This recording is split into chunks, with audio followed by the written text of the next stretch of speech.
encore la joie ce matin. Gloire au Seigneur. Alléluia. Ce matin, nous clôturons le séminaire que nous avons débuté depuis ce mardi. Le séminaire sur le temps de la fin. Vous savez que généralement, nous avons notre convention du temps de la fin côté filles, mais l'année passée, on n'a pas pu organiser cela. Cette année aussi, à la place de la côté filles, nous avons organisé ce séminaire sur le temps de la fin. Et le thème qui a été enseigné depuis mardi, nous sommes en train de parler sur les signes précurseurs ou les signes qui annoncent le retour de Jésus-Christ. Nous avons pris le texte de Matthieu chapitre 24, versets 1 à 14. Alors ce matin, nous allons clôturer notre séminaire avec un homme de Dieu. Il s'agit du révérend Richard Kassongo. Révérend Richard Kassongo, il est le représentant légal de la communauté EPECO. Il est pasteur responsable de la paroisse ou église locale Béré. Le révérend Richard Kassongo est aussi chef des travaux à l'Institut supérieur théologique du Réveil, ISTER en sigle. C'est cet homme qui va clôturer avec nous ce matin. Est-ce que nous sommes dans la joie de le recevoir, d'accueillir l'homme de Dieu? Alors si l'église peut s'élever sous vos acclamations, nous invitons l'homme de Dieu à prendre sa parole. Si on peut vraiment acclamer le Seigneur pour accueillir son serviteur. Merci.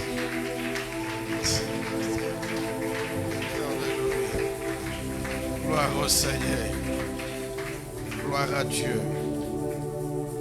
Merci beaucoup. Toko Kikofanda.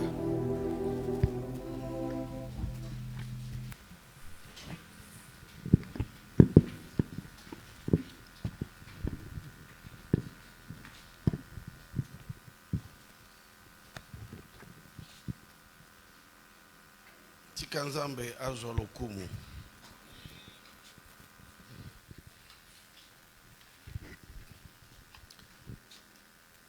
Tozongisi merci epai na ye po yende asalaka biso tozala. Amen. Yende asalaka biso tozala. Yango wana ntango nyonso lokumu kembo mpe masanzoli ebongaka na ye. Merci na Nzambe. Merci na mosali na ye oyo tolingaka ye mingi. Uta molongo ya bambula oyo tobiki elongo kati na kobiangama jour pour jour tobateli kondima tosali mosali ya Nzambe na makanisi ya sembo na makanisi ya malamu.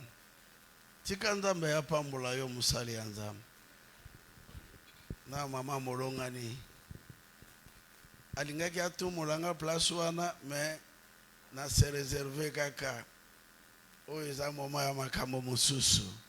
Tika Nzambe apambola pe yo apambola biso banso mpona kopesa biso makoki ya kotelema liboso na bino pamba te biso toleki bino te. Amen. Biso pe bino pe boleki biso te. Biso banso tozali na motuya na miso ya oyo abengi biso. Amen. Ye mutu abengi biso azali kopesa biso nzela asangisaka biso boye na kati ya atelier na ye mpona kolengela mpe kobongisa biso na atelier oyo. Atelier ya kitoko sika kembo etondi mpe makanisi ya malamu ya kobongisa batu mpona bozongi ya Yesu Kristo. Soki tokolia, soki tokomela, soki tokolata, soki tokozwa mbongo, soki tokozwa biloko ya mokili, soki tokoyebana, soki tokotambola mokili mobimba, soki tokosala makambo manso, soki ezali mpona lokumu na nkolo te ezali pasi. Alléluia. Ezali pasi mingi. Tout ce que nous pouvons faire permet que cela puisse concourir na makambo oyo tozali kozela ya bozongi ya Yesu Kristo. Amen. Ce qui est like na biso ezali fondé na kati na makambo oyo tozali batu na esengo. Amen. Mais ce qui tokobika na kati ya divagation lokola batu banso po ndenge ezali ya bandeko masanga mangomba nyonso bozali komona oyo batu ebele bayebi te ke mokonzi moko azali koya. Ebele bafandi pe ba umeli na kati ya kidiba. Nzambe apesi yo adresi ya malamu po ete okutama na kati ya bisika oyo Nzambe azali kolengela bango mpona mokolo moko. Amen. Balobeli biso semaine mobimba likolo ya bilembo ezali kuanonse bozongi ya Yesu Kristo. Kasi na tongo na lelo tozali na exercice moko esengeli biso tosala po tozongela makambo bauti kolakisa biso te. L'exercice va consister à comprendre quelle est l'attitude qu'il faut adopter. Amen. Attitude nini esengeli kozwa face na bilembo nyonso oyo balakisi biso na chapitre 24 ya Matthieu du 1er au 14e verset. Parce que c'est le 14e verset qui a clôturé ba signe précurseur ya bozongi ya Yesu Christo. Amen.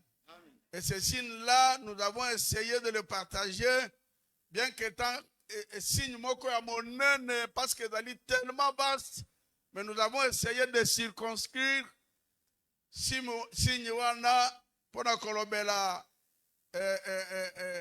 mokumba ba famille bazali na yango pona kolege kondima ya solo na kati ya mabota. Amen. Tokotanga passage moko oyo ezopesa biso attitude ya kuadopte face na bilembo ezali kotalisa kozonga na Yesu Kristo. Tozui 1 Thessaloniciens dans chapitre 5. 1 Thessaloniciens chapitre 5. En fait, ça part du 1er jusqu'au 24e verset. Mais Togoki Kotanga quelques versets.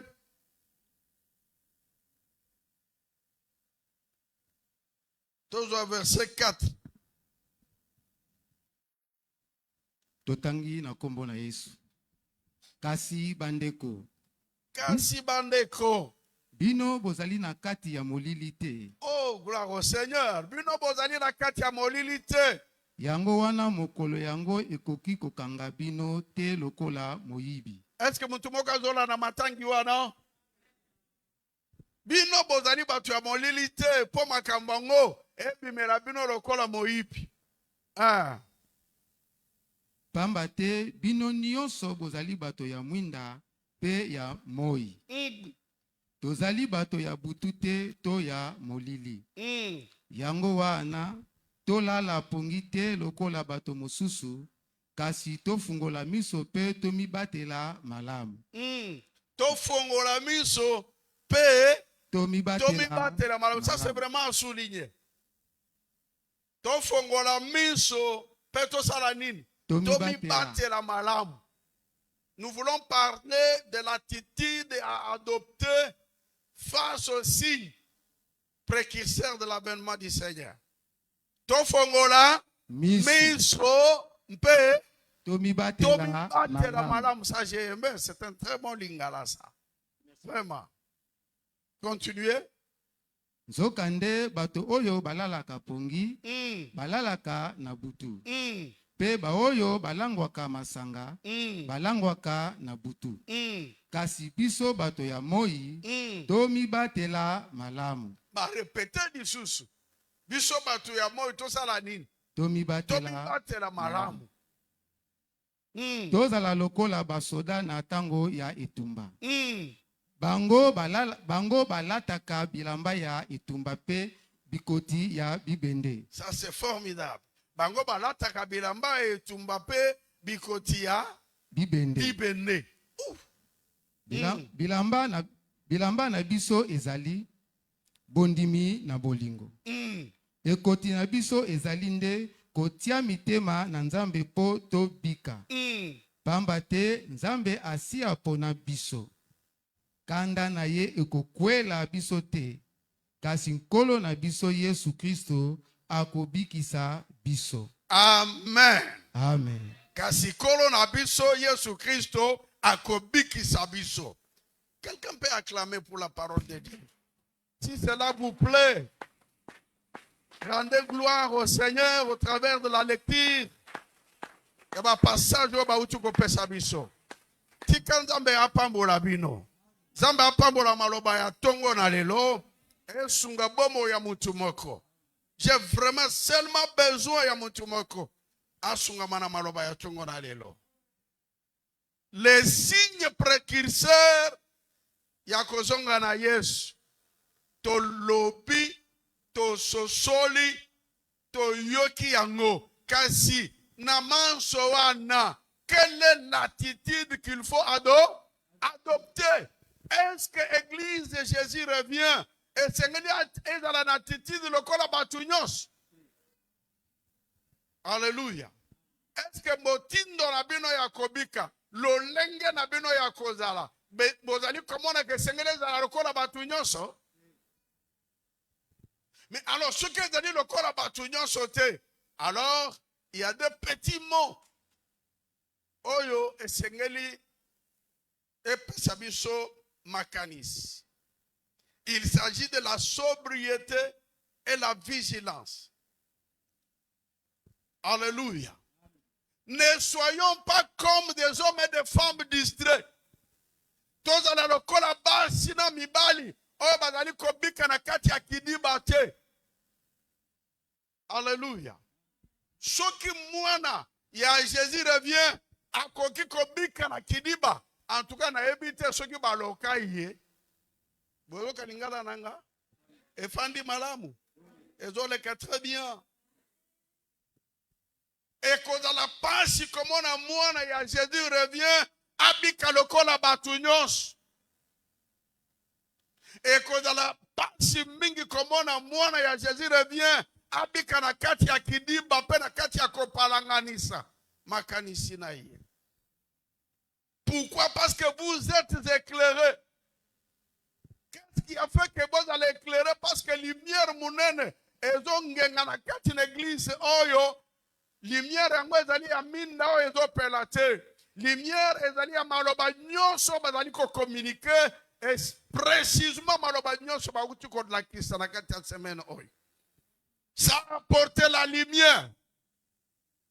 Alléluia. Ça a allumé la lumière. Et alors, le corps a mouinde peli la kati l'église.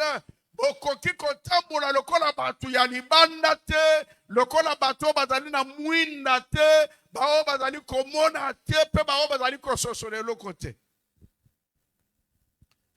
Voilà pourquoi ça exige d'être sobre et vigilant. C'est le message, le thème de ce matin. La sobriété et la vigilance. Alléluia. C'est que c'est sobriété d'aller le konini. Ezali lo lenge ya bomoy. Oyo ezali réservé, ezali retenu, ezali modéré. Je ne sais pas si vous avez compris ça. Mouto yazali sobre, azali ko adopter bomoy moko. Oyo do sala ke azali kokeba na ye ezopesa ye nzela azala modéré na makambo ya vie. Le contraire de la modération, c'est quoi? C'est l'extravagance. Quelqu'un comprend ça? Tous à la retenue na makambo. Quelqu'un qui n'est pas retenu, il se livre. Mutoyo ami pekisakate. Mutoyo ami kangakate asala kanini. Ami buakaka, ami pesaka. Binso tuzali batu to sengeli to bibuaka te. To mi pesa na n'importe quoi te. Alléluia. L'attitude à observer, à adopter, c'est d'être retenu, d'être modéré. Namakambo. Tokoki ko bika lokola batu nyonso te. Vina yo tango zali komene yango. Ezala modéré, ezala na modération. Kosala nyonso batu balingi kosala te. Alléluia. Et cette modération-là exige na makambo ebele. Yango na bomona kamuto azali modéré, azali très souple. Na rétention na ye, ezopesa ye nzela alandela nyonso. Ezokota na bombo ina ye na oyo ezobima. Quelqu'un m'entend?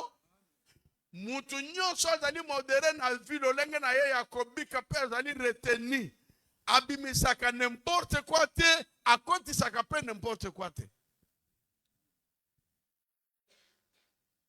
Est-ce que zo le cas?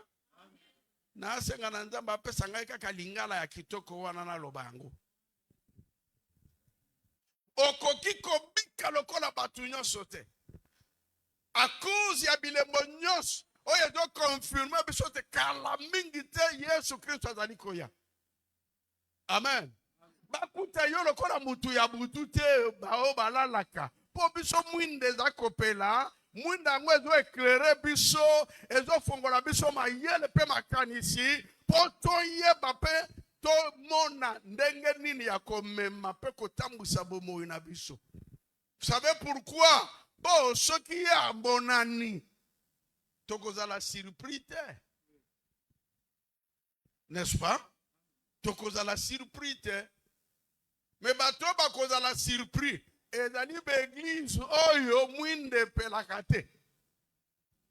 Quelqu'un m'écoute et m'entend?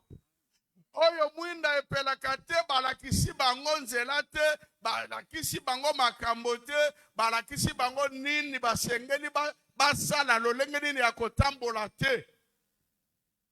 C'est dire que église nakolo Yesu soka ele loboye kokuta biso tolengela mutu moko ezana kidiba te. Poto yebi. Oyo biso toyebi batu mususu bayebi yango te. Lokola biso toyebi toza bana ya moi. Oyo bayebi te bazali bana ya butu ya molili. Voyez un peu dans la marche. Bokoki kokanisa ke mutu oyo atambola kana butu akotambola normalement. Akotatabana. Kotambola na butu pesa mutu asala ni. Atitube uzalo kola mutu omeni masanga.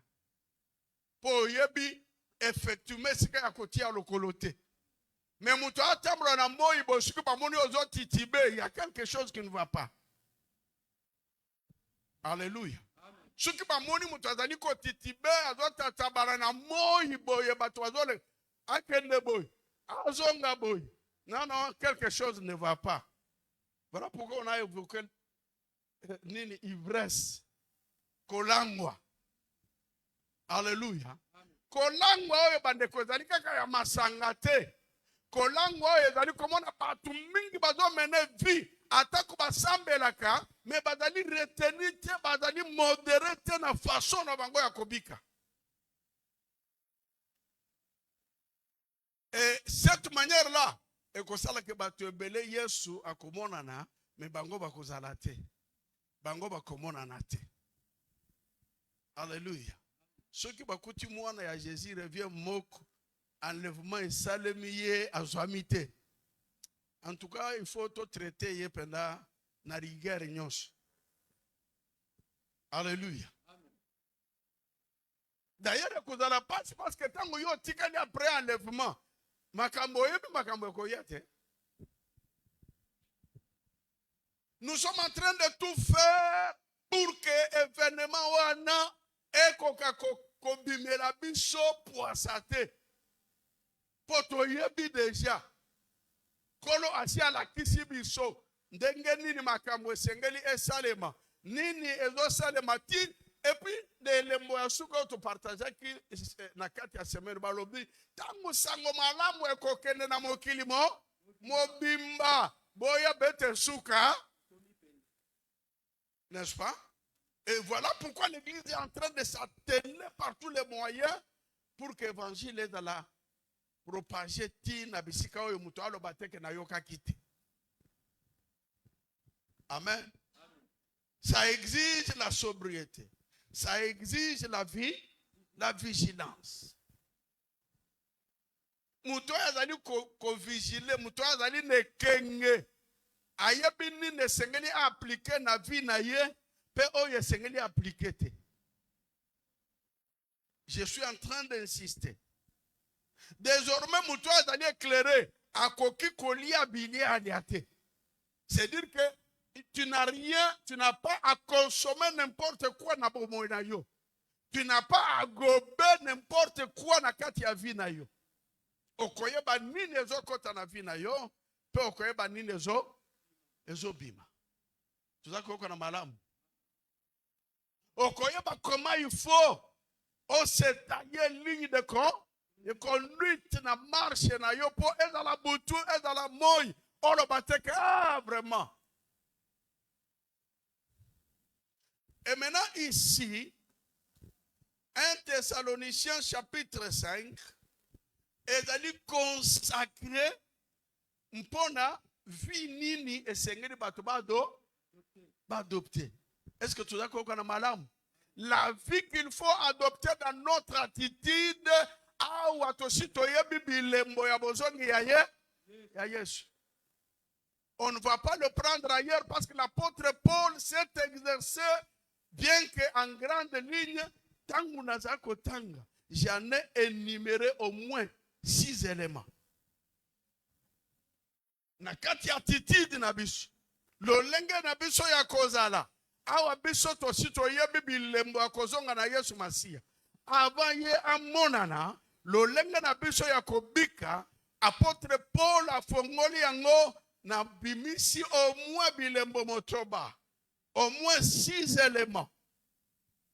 Le premier élément, je l'ai tiré du verset 8. Est-ce que vous pouvez lire ce passage-là? C'est le livre qui nous inspire à savoir quelle attitude adopter. 1 Thessaloniciens 5, verset 8. Oui. Kasi biso bato ya moi, tomi batela malamu. Tomi batela malamu. Tozala lokola basoda na tango ya etumba. Tozala lokola basoda na kati ya etumba. Bango balataka bilamba ya etumba pe bikoti ya bibende. Vraiment. Vraiment. Bilamba na biso ezali bondimi na bolingo. Ekoti na biso ezali nde kotia mitema na Nzambe po tobika. Pamba te Nzambe asi apona biso. Voilà. Première attitude ya ko adopter. Pona bato oyo ba yebi. Déjà bilembo zo la kisaka Yesu ye yazali na porte. Attitude ya liboso ya ko adopter ezali kolata. Fotolata. Quelqu'un comprend ça? Il faut tolata.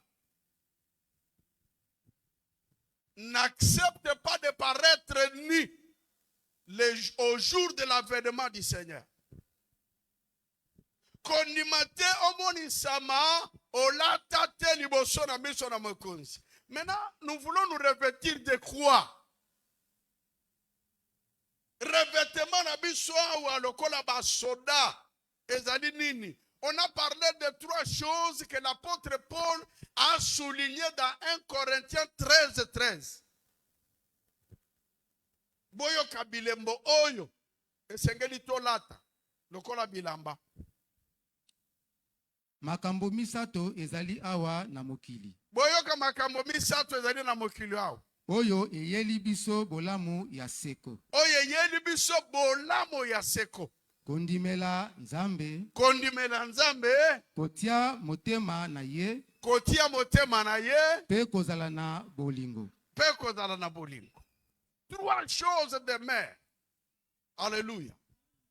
1 Thessaloniciens 5:8. Bafongoli yango po batalisa biso ete attitude pena osengeli ko adopter aliboso yango wa. On parle d'être revêtu de la cuirasse. Cuirasse ya foi. Oyo pona nini photo la tango lokole bundeli parce que nous vivons des moments très difficiles. Alléluia. Ba très enflammé ya diable. Diable a ko annoncer, azali ko propager, azali ko tindi kabambanzi, azali ko tinda makonga, batolotolo, biloko ya ndenge na ndenge avec l'objectif de faire quoi? Tobebisa kondima. Est-ce que vous avez pourquoi apôtre Paul abimisi yango lokola attitude ya kozala nango? Il faut tolata eloko aliboso na kati ya mola. Est-ce que vous avez yokana? C'est la première attitude, le premier élément na kati ya attitude ya ko adopter. Il faut être revêtu du cuirasse de la foi. Et combattre la biche. Na ba masenga ya nyoso. Na ba bosenga nyoso. Et na bosenga ya nzoto. Et na bosenga ya makambo ya mokili. Oyo nyoso munguna azali lelo kubimisa. Tala bandeko. Lelo tuzali koloba oyo mokili. Satana abongisi yango. Alengeli yango. Ezongenga.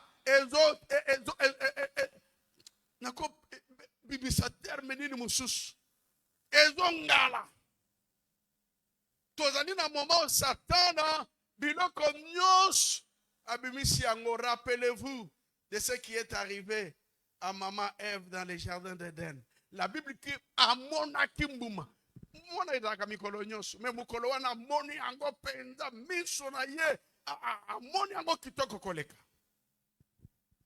Le monde est en train d'offrir. Les diables offrent. Adak offrir biloko moko bandeko. Ce qui vous habite à cause de la miche, à cause de la matoi, à cause de la monokonabiso, à cause de la bilembo nyonso yanzoto nabiso. Ce qui tu as dit na kondima oyote. Nde omona bato bazo céder butu na moi. Alléluia.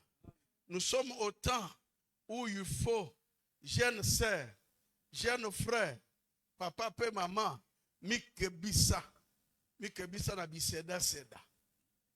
Tu adhères à n'importe quoi. Ozo gobe n'importe quoi na vina na yo. Et to détruire yoti.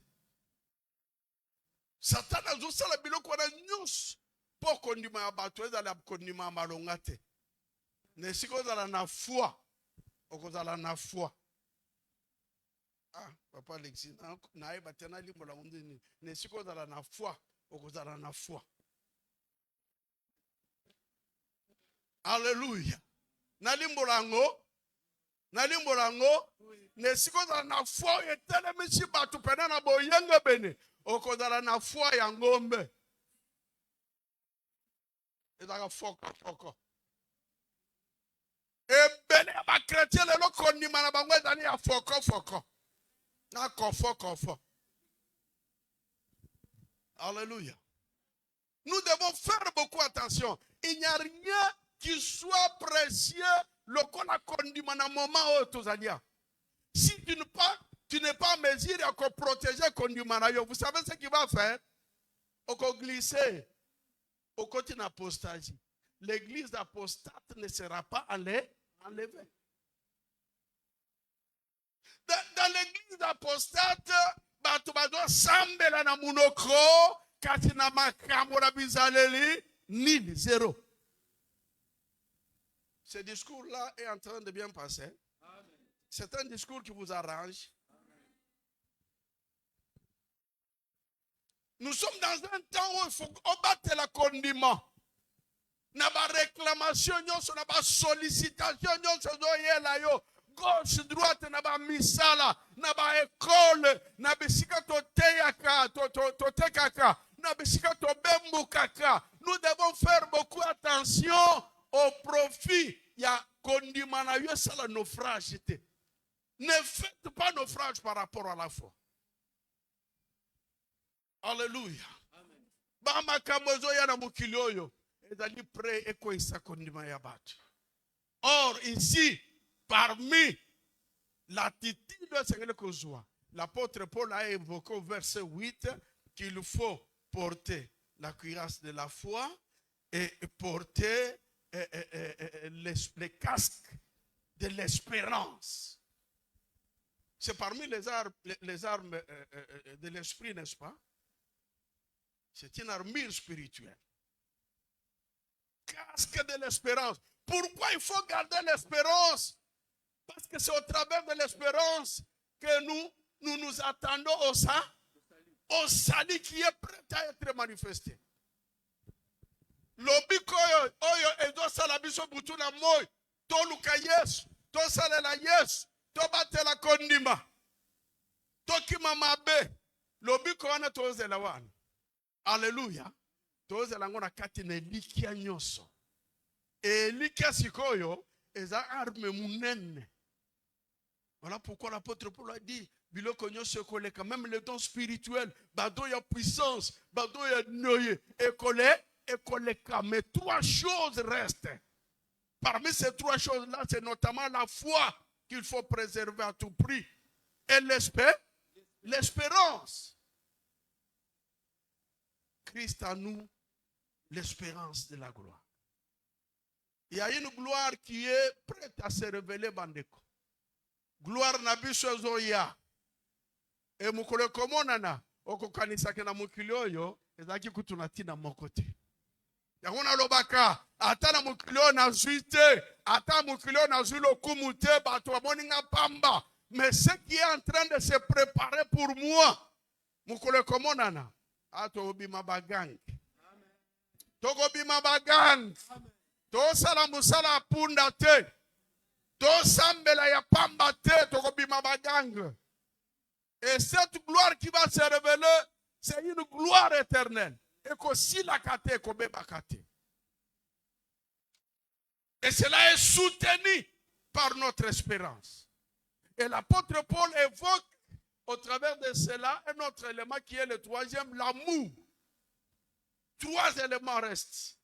La foi, l'espérance et la foi. Pourquoi? Pour nous préserver dans makambo ngolabiso na nzelango. L'espérance, pourquoi? Parce que nous nous attendons au ça.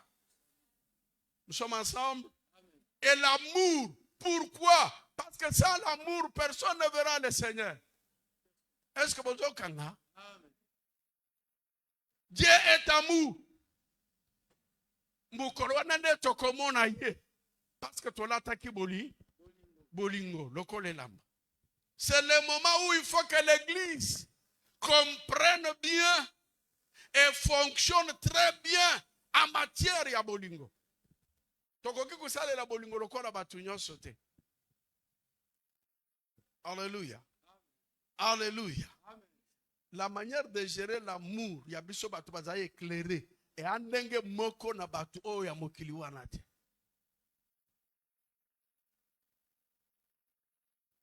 Ça, c'est le premier élément dans notre attitude. Revêtir la cuirasse de la foi, revêtir le casque de l'espérance et revêtir l'amour. L'amour. C'est ce que l'apôtre Paul a évoqué. Deuxième élément dans notre attitude, c'est le verset 11 et le verset 14. Le verset 11 et le verset 14. Non, nous sommes dans 1 Thessaloniciens 5. C'est le passage que nous avons évoqué et c'est le texte de base pour 1 Thessaloniciens 5, 11 et 14. 11 et 14. Yango wana bolendisana pe bopesana mpiko. Est-ce que vous avez attitude de photos à la nango? Yamibale, attitude yamibale. Yango wana to sala nini? Lokola toyebi makambo oyo. Yango wana il faut tomilendisana biso na biso pe bopesana mpiko ndenge bomesana. Pe topesana makasi. Pe tomesana na yango. Ça c'est formidable. Verset 14. Bandeko. To bondeli bino boyebisa bato ya goigoi te. To bondeli bino penda vraiment. Boyebisa bato ya goigoi bakeba. Bakeba. Bolendisa bato oyo babangaka. Bolendisa bato oyo babangaka. Bosalisa ba oyo bazangi makasi. Bosalisa bandeko bazangi makasi. Arrêtez-vous là-bas. C'est la deuxième attitude qu'il faut adopter. Pendant que nous connaissons déjà que Jésus est à Belém. Les comportements de l'église, l'attitude à adopter, on parle de nous exhorter mutuellement et de nous édifier mutuellement. C'est un mode de vie. Alléluia. Et dans mon titre, il y a l'église. Il faut l'église et comprendre que dans la minute, dans le moment où il y a un bon côté, on peut exhorter quelqu'un à quel moment? Quand il est découragé, n'est-ce pas? Est-ce que quand il a besoin de la vie au quotidien, et dans le makambo il est ezali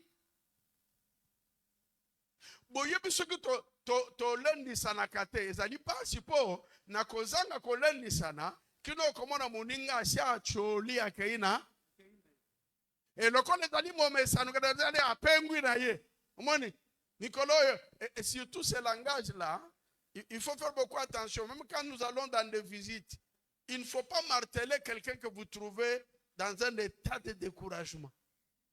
Ils ont le gens enfoncé. Yo musala na yoka ko kime église yo penda vraiment comme kaka boy te encourager la personne parce que yebite etawana comme il ngondengeni. Quelqu'un comprend ça? Nous sommes appelés, nous sommes tenus de nous exhorter mutuellement.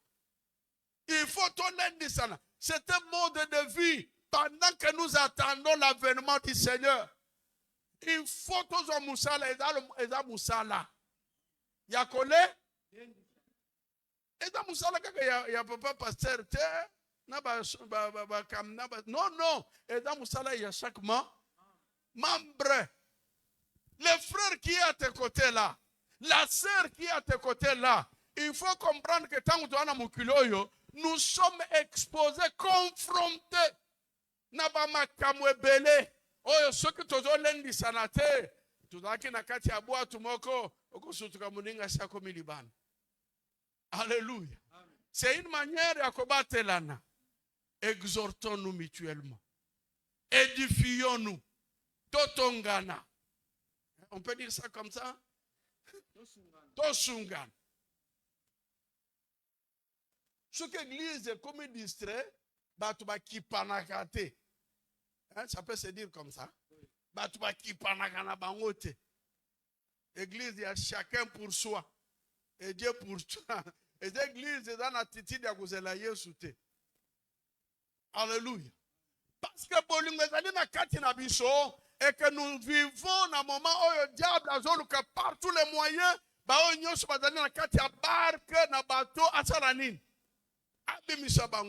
alors prenons le temps de nous encourager, de nous consoler, de nous exhorter, de nous édifier. C'est la deuxième attitude qu'il faut observer pour la vie de l'église. Alléluia. Troisième attitude, c'est au verset 12 à 13. 1 Thessaloniciens 5, 12 à 13. Troisième attitude à observer. Bandeko. Bandeko. Tosengi bino botosaka bato oyo bazali komipesa pona kotambwisa bino na nzela ya nkolo pe koteya bino. Mutumoga zola na lingala wana. Kuna nasuka bozoyo kayango. Zongela papa. Yoka. Bandeko.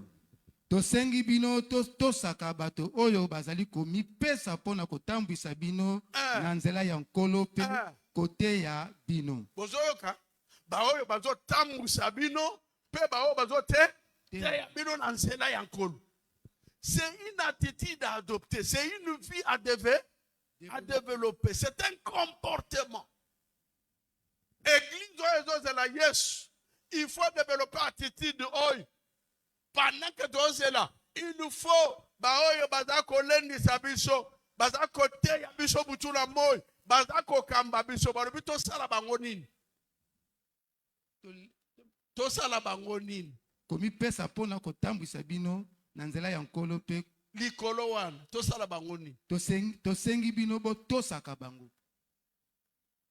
Eko simba kotosa bakambi. Ekoki kusimba. Eske ko simba kotosa bao bazoteya biso butula moi. Na kati église lokola au na Jésus revient. Eko simba. Bomoni ke kukuzala possible. Kotosa bao bazoka. Kamba na ba oyo bazaliko. Soki bongote. Botomoki. Vous savez, botomoki zaka rolobi o gangite. Botomoki bele dans la kati ya mitema. Nous parlons de l'attitude. Alléluia. À tous les niveaux qu'ils soient, bato yonzamba pesi mwa makoki, yaba kamba milimo rabiso, yaba sunga biso bate yabiso nanzela yankolo. Bible recommande na momoto ozela, tozala na attitude ya kusala nini, kotosa banko. Bongo soki omoni na kati église. Et ana bato batosaka bakambite. Baoyo batosaka bao bazakuteya bangote. Il y a quelque chose qui ne va pas. Et c'est une grande distraction. Ce qui diable a bêti na porte na yo abimbisa motema na yo apesa yo makoki ya koboya kotosa ye wana provoquer yo. C'est une distraction. Pour ceux qui sont à Kutio Natiti douana okokendete. Amen. Ah, biloko ne simbakate, hein? Koloba bongo simbakate, hein? Amen na sima. C'est la troisième attitude qu'il faut observer na kati l'église yankolo. Awa tozozela. E sengami na basi nyonso, na mibali nyonso. Na bilenge mikolo bana biso banso quel que soit niveau na biso bato nyonso nzamba sali ngolu bakamba biso batambwisa biso bateya biso. Bible recommande biso na moment oyo to développer attitude ya kosala nini kotosa bango. Quatrième attitude.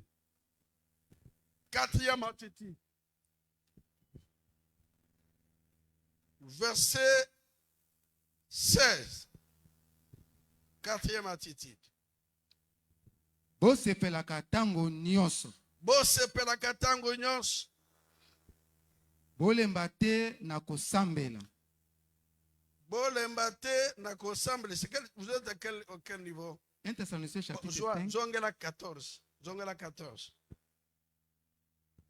Bandeko. Tobondeli bino boyebisa bato ya goigoi te bakeba. Tobondeli bino boyebisa bato ya goigoi. Hey. Basala nini? Bakeba. Bolendisa bato oyo babangaka. Babangaka nini? Bosalisa baoyo bazangi makasi. Bosala nini? Bosalisa banko. Quatrième attitude au Seigneur qu'on développe est la consolation na support mutuel. Faut qu'on console baning. Mutu ba konsola ka tango nini? Tango ya pasi. Mais si nous sommes dans une église, na tango ya pasi, indifférence. Muninga zuis pasi. Ce qui passe ya ye, koko za la pasi ya biso nyonso.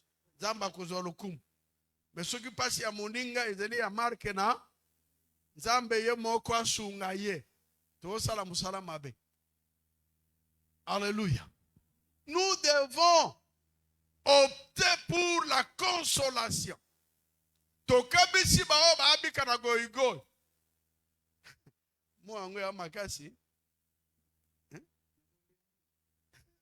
Oyo kuna na lingala po na soki na lolenge ya kookela quand on parle de goigoi mona na nyoka pe neza yango.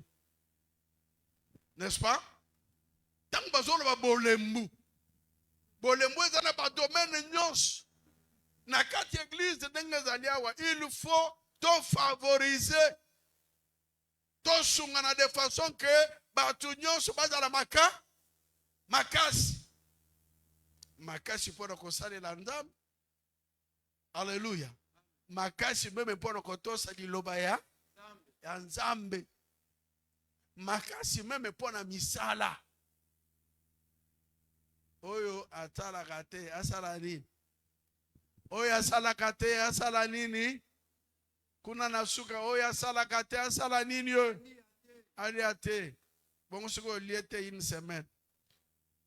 Omana ndenge kozala. Oyo ezali attitude il faut église est adoptée. Na moment où tu oses la kozonga na Yesu. Là, quand nous développons ces choses, vous comprenez que Dieu nous donne l'occasion de vivre comme une famille. Église kokobika ndenge mususu te. Alléluia. Église fengele bika lokola famille. On a kati ya famille. Soko moni famille yo batu bakipanaka te. Ya famille moko terrible. Famille yo bobo tami penda. O ya makilana mai kutu. Mais o ya biso yo kutu. Ya makilana mai ba muzuru ba kukende te. Soki to sali pe makasi te ba kukende te, n'est-ce pas? Biso ba to yebi Yesu. Soki ba famille na biso ba o ba yebi Yesu te. To sali makasi te pona bango. Ba kukende te. Mais oyo tozo partager na bango vie oyo. Toi na bango nekeke oyo. Pe nekeke zaliko na bomo ena seko. Église, il faut batu ba développer. Ndenge nini ya ko sungana, ko bondisana. Alléluia. Ko kebisana. Tozo sungana, tozo bondisana, pe tozo ko kebisana. Cinquième attitude. Nous sommes au verset 18 à 19. 1 Thessaloniciens 5, 18 à 19. Bopesaka Nzambe matondo na makambo nyonso. Bopesaka Nzambe matondo na makambo nyonso. Wana ezali makambo Nzambe alingi bosala na lisanga na Kristo Yesu. Nde makambo Nzambe ali tosala nini? Na lisanga na Kristo. Il faut na makambo nyonso topesaka Nzambe lokumu. Bopekisa te mosala ya molimo mosantu. Bopekisa te mosala ya molimo mosantu.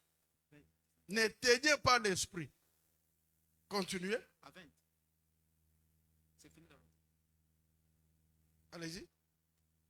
Soki moto ayebisi bino makambo ewuti epai ya Nzambe, bozwa yango lokola eloko ya pamba te. Kasi botala nyonso soki ezali ya solo. Bondima oyo ezali malamu, pe boboya mabe ya ndenge nyonso. Voilà, tellement nanoa. Là nous combinons les deux attitudes qui restent. Attitude ya mitano na attitude ya motoba. Amen. Parce que ce chapitre-là, l'apôtre Paul l'a consacré tout simplement pour atteindre sa attitude nini ya kozua awa biso to toyebi déjà que Yesu azali koya. N'est-ce pas? Attitude ya mitano awa na bimisi kuna ezali ya tobondela na kotika te. Tobondela na kotika te. Ndoka nde moma ngo Satana azotindika ba makambo ebele kaka po alalisa batu pongi batu bavage na kati ya losambo te. Oyebi kovage na kati ya losambo epesa ka bomo ya mutu ekoma pepele. Ah, je sais pas comment je vais expliquer ça. Alléluia. Omoni bomo na biso amolimo ero moko be koma ka kilo. Mais ce que vous allez kobondela ko sambela ko mipesa na mabondeli ekomisa ka mutu pepele meme na kati ya molimo na ye. Ce que komi kilo na makambo mususu ya bi chrétienne ekomeli yo kilo. Ce que komi pepele na makambo mionso ya bu Kristo ekokomela yo pe et ingrédient oyo ba pesi biso na minute to obik pona ko éviter makambo ekomisaka batu kilo bobondela na kotika te. Alléluia. Priez sans cesse. Bobondela na kotika te. Soko bandi komona Satana azopesa yo ere nyonso kaka pongi. Olingo sambela konimba. Olingo sala bono. Tango sala makamzuso a bien. Soko komika likambo amolimo omona obandi koni. Il faut ça l'attention. Ezo komisa yo kilo de makambo nzambe. Et la dernière attitude à adopter, la Bible dit que abstenez-vous de tout mal. Bomi peki sana mabenyoso. Bomi peki sana mabenyoso. Selon le verset 22 à 23. Mpe bobi kana bomoi ya kosantu sama. Abstenez-vous de tout mal et menez une vie de sanctification. Alléluia. Bomi pekisa na makambo nyonso ya mabe. Omoni batu mususu eloko pesa biso kokoso ezanini. Okomona muninga azosala mabe. N'est-ce pas? Eloko moko ekomela yete. Ni vision, ni ndoto, ni révélation. Oyeta disakozo salama. Et il s'encourage dans cela. Amen. Mais il a peine à battre mon sous-so, bazali éclairé. Moindre faux pas, kakani kamomuko sala, et dans le cas là, obéti alerte. N'habitez ce que c'est comme là yo.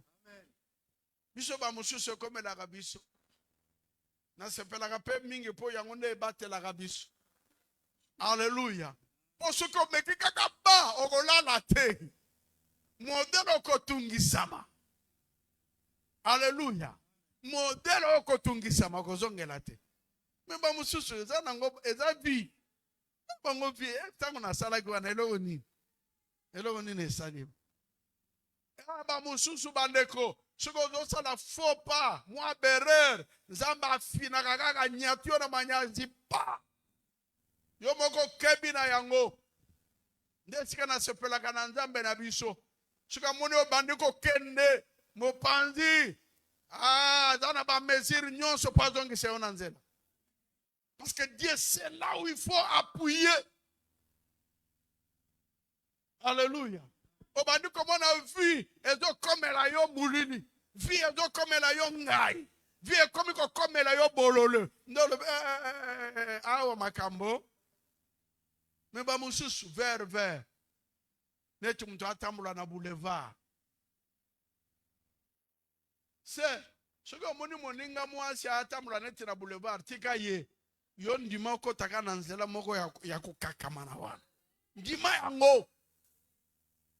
Quel que soit pasi na yango, quel que soit mikakata na yango, accepte cela. Il ne faut pas vendre. Côté kabomo ina yote. La dernière attitude à adopter, c'est de faire quoi? s'abstenir de tout mal et de mener une vie de sanctification. Et le Saint-Esprit nous aide dans tout cela.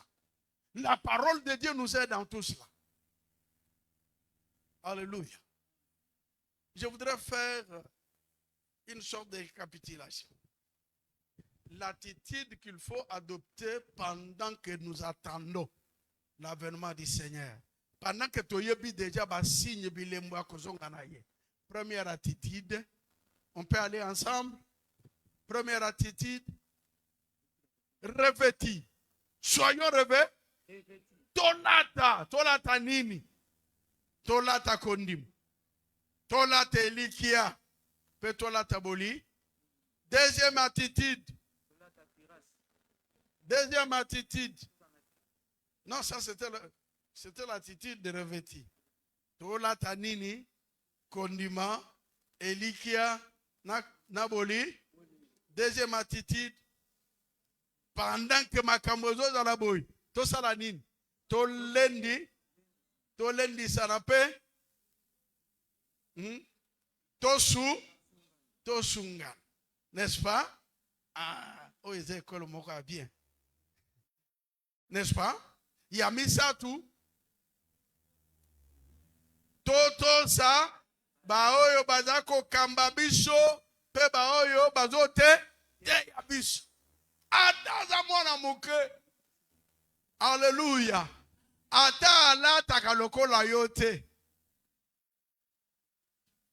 Ata yozo mona na neto yebi makambebele kolekaye. Problème est athée. Mais maintenant là, le Seigneur établit certaines personnes parmi nous, certains frères, certaines sœurs, pour être bakambabiso, pe basala nini, bate yabiso. Quatrième attitude. Quatrième attitude.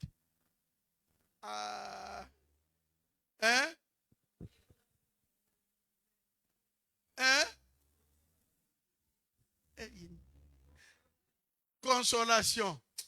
Bino na linga bino ka bolingi français. So batu ya linga la oyo. Consolation. Oyo ki muninga na ngai yewa. To sala nini? To lendi sana pe to sunga. Cinquième. Tobon de la nakoti. Utikate.